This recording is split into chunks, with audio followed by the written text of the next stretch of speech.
आज मेरी सबसे प्यारी दोस्त एनी की 4th डेथ एनिवर्सरी है।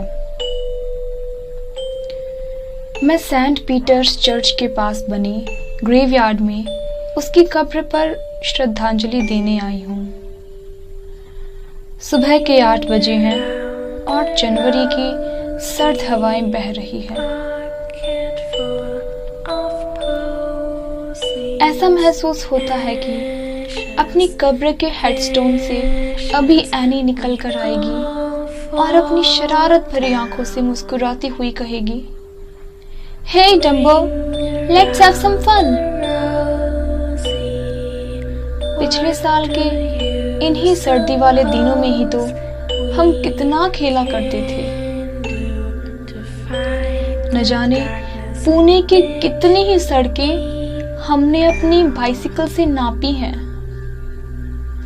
तुम जैसी भी थी, बहुत प्यारी थी एनी, पर तुम्हें न जाने क्या खुमार चढ़ा और हमारी क्लास टॉपर नीति से लड़ाई के चक्कर में क्लास में फर्स्ट आने की बेट लगा ली। मैंने तुम्हें कितना समझाया कि एनी, लाइफ बिना कंपटीशन के ही जी जाती है, पर तुम जैसी जिद्दी कहाँ मानने वाली थी यार। एनुअल एग्जाम होने में 5 दिन बाकी थे और हर कोई अपनी पढ़ाई में लगा था, पर एनी, तुमने तो पूरे साल बुक्स को छुआ तक नहीं था और अब रिवीजन का भी टाइम चला गया था। फिर एग्जाम शुरू होने से 2 दिन पहले शाम के 5 बजे तुमने मुझे टेलीफोन पर अपने प्लान का जिक्र किया। तुम्हारी बात सुनकर मेरे तो होश उड़ गए। That's so petty and evil plan, dear. मैंने तुम्हें समझाते हुए कहा, पर तुम तो जिद की पक्की हो ना। अगर तुम मेरे साथ नहीं आई तो आज से हमारी दोस्ती खत्म। तुमने तो सीधे सीधे मुझे धमकी ही दे दी थी। अपनी दोस्ती निभाने के लिए मुझे भी घर पे पढ़ाई करने का झूठ बोलकर तुम्हारे साथ आना पड़ा। अपनी नीली बाइसिकल की टोकरी में कुछ सामान रखकर तुम ग्रेवयार्ड की ओर बढ़ने लगी। एनी देखो, मैं ग्रेवयार्ड के अंदर नहीं जा सकती यार, मुझे बहुत डर लगता है और मैं तुम्हारा बाहर इंतजार करूंगी यार।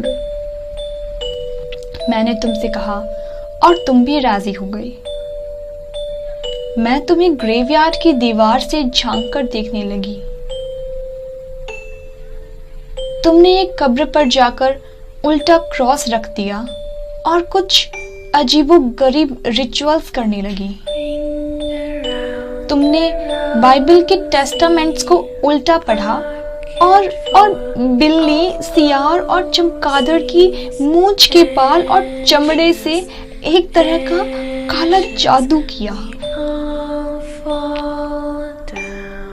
तभी कुछ डरावनी और अजीबोगरीब सी आवाजों के साथ कब्रिस्तान एक खौफनाक मंजर में तब्दील हो गया।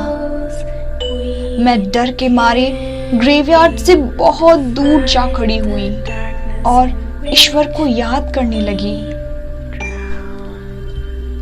तुम गलत रास्ते से क्लास में बिना मेहनत किए टॉप करना चाहती थी और ये बिल्कुल गलत था। मुझे भी उस उम्र में कुछ समझ नहीं आ रहा था, नहीं तो मैं तुम्हें वो सब कभी भी नहीं करने देती। तुम कुछ देर बाद वहां से बाहर आई और मुझे खुशी से गले लगाकर बोली, "अब सब ठीक हो जाएगा यार। Wow, I am so happy." पर एनी, तुम्हें ये सब किसने बताया? अरे डम्बो, तुम्हें पता है उस बुक स्टोर से जब हम कॉमिक बुक लेने गए थे तब वहां साइड में मुझे एक शॉर्ट डेविल बाइबल की कॉपी मिली थी और इसमें अपने विश पूरी करने की सारी ट्रिक्स हैं। अगर तुम चाहो तो तुम भी इसे ट्राई कर सकती हो। तुमने मुझे भी उसे ट्राई करने को कहा, पर मुझे इन सब चीजों से इतना डर लगता था कि इतनी हिम्मत ही नहीं थी ये सब करने की। अब फाइनल एग्जाम के रिजल्ट आने वाले थे और वही हुआ जिसका मुझे अंदाजा था। तुम फर्स्ट रैंक पर आई और नीति सेकंड पर। ये देखकर तो नीति पूरी तरह टूट गई थी और तुम खुशी के मारे पागल हो गई थी।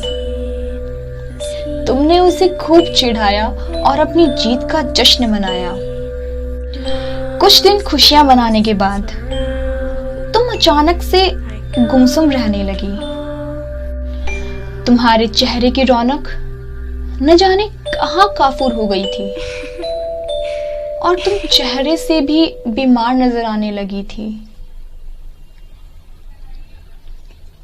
उस दिन सैटरडे मॉर्निंग में मैं तुम्हें प्लेग्राउंड पर खेलने के लिए बुलाने आई थी। मैंने जैसे ही साइकिल पार्क करके ऊपर आसमान में गहराते काले बादलों की ओर झांका तो देखा कि तुम छत पर कॉर्नर पर खड़े अपने पापा यानी रॉबर्ट अंकल की तरफ तेज धार वाला चाकू लेकर बढ़ रही हो। मैं डर के मारे चिल्लाई, जिससे अंकल का ध्यान पीछे तुम्हारी तरफ गया, पर तुम अचानक से नॉर्मल हो गई और चाकू तुम्हारे हाथ से गायब हो गया।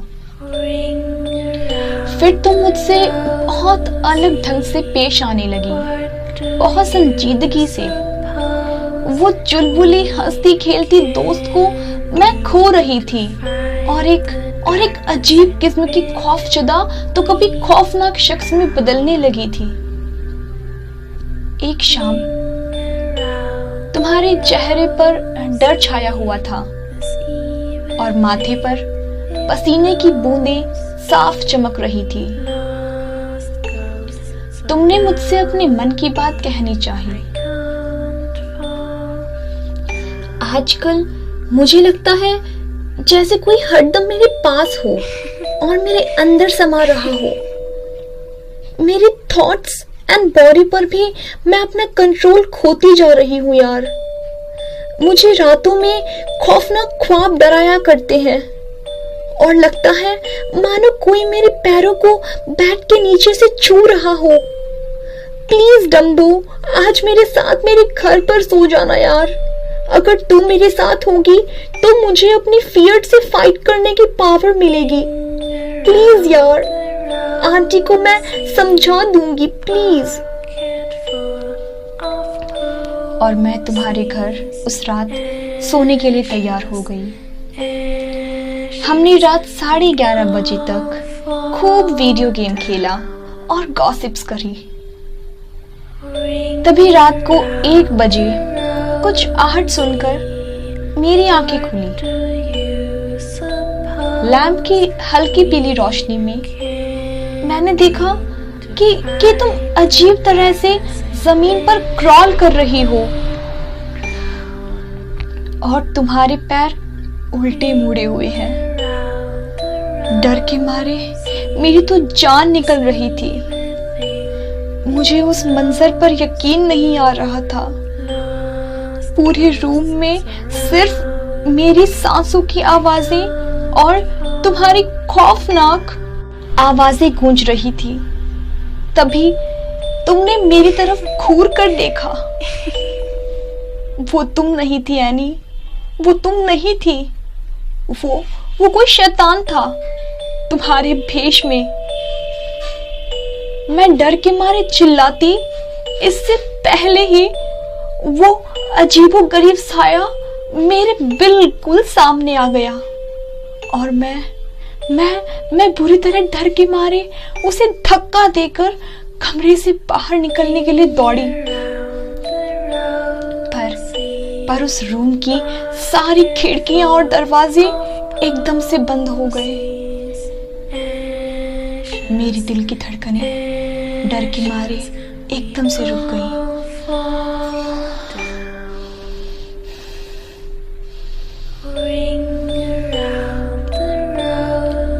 कुछ पलों के सन्नाटे के बाद मैंने दरवाजे के साइड में लगी ड्रेसिंग टेबल में मिरर में कुछ देखा तो मुझे तुम्हारी जगह एक उल्टे पैरों वाली डायन नजर आई, जो इतनी भयंकर थी कि मेरी नजरें उसे देख भी ना सकी।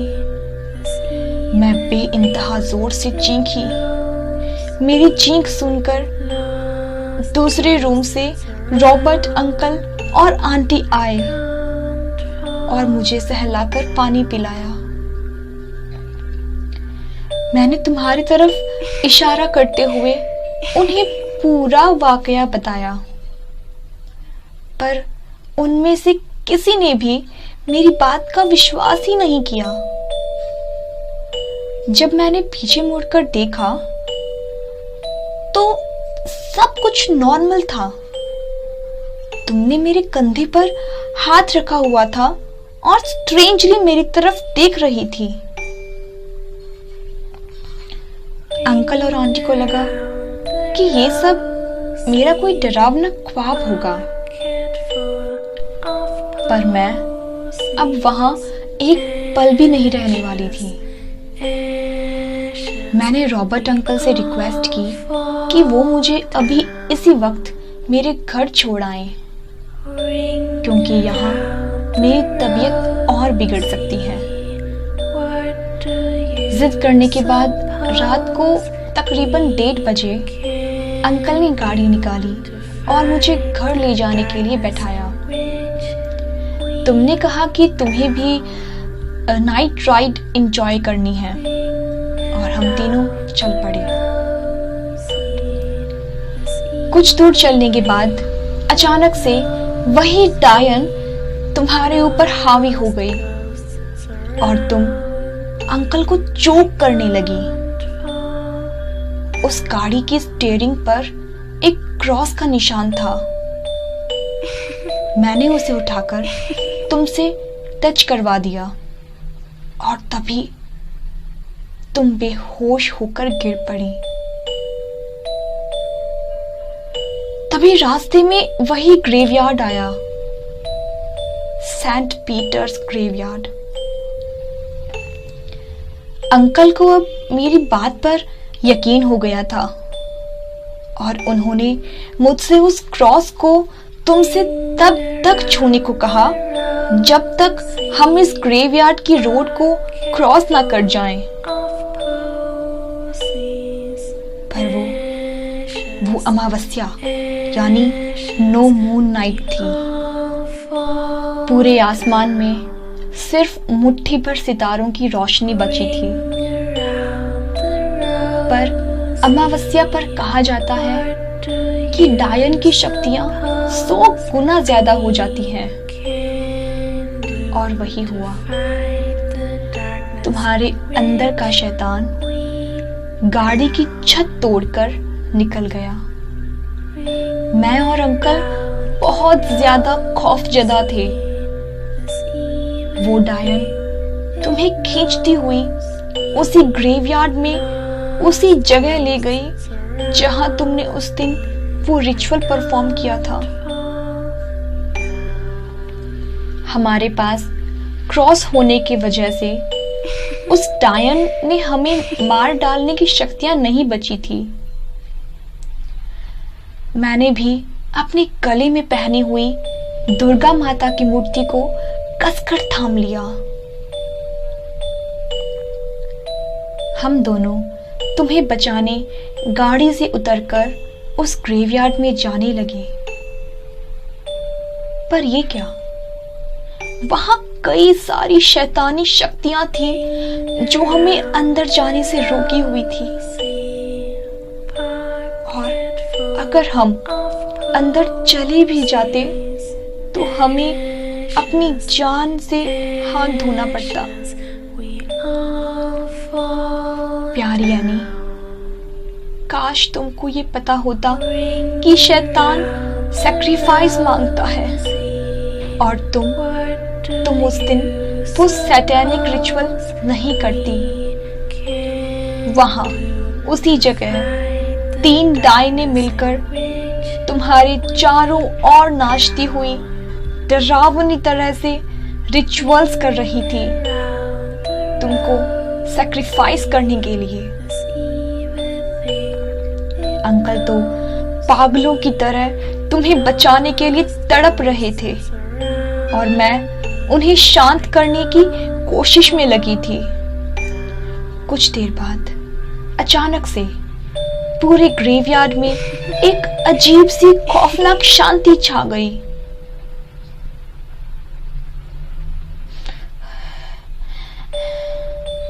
अब वहां ना तुम नजर आ रही थी और ना ही कोई शैतान। हम दोनों दौड़ते हुए उसी जगह जा पहुंचे जहां ये सब पहले हो रहा था, पर वहां अब कुछ भी नहीं था। फिर एक रोने की आवाज के साथ तुम किसी हेडस्टोन के पीछे से आती हुई नजर आई। पापा, पापा, पापा प्लीज मुझे बचाने यहाँ आ जाओ ना पापा, प्लीज पापा यहाँ आओ ना, मुझे दर्द हो रहा है पापा प्लीज।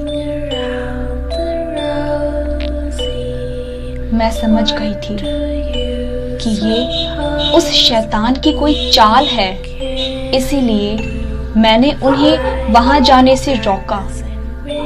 पर अपनी बेटी को अपनी आंखों के सामने कौन सैक्रिफाइस होते देख सकता है? तभी मैंने एनी की तरफ वो क्रॉस फेंका। जैसे ही तुमने उसे छुआ वैसे ही एनी तुम वहां गिर पड़ी और एक काला धुआं वहां से काफूर होता हुआ नजर आया। मेरा शक सही था। उन डायनों ने पहले तुम्हें डेमोन को सैक्रिफाइस कर दिया था और अब तुम्हारे भेष बनाकर अंकल को भी अपने चंगुल में फंसाना चाहते थे। अंकल तुम्हारी डेड बोरी को गोद में रखकर रोने लगे। मैं भी अपनी सबसे प्यारे दोस्त को उस दिन खो चुकी थी।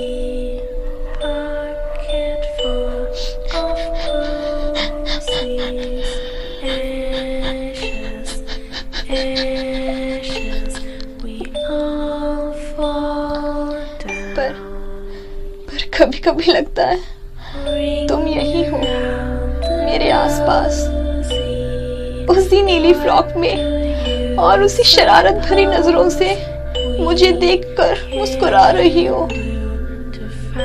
तुम कहाँ हो एनी? तुम कहाँ हो?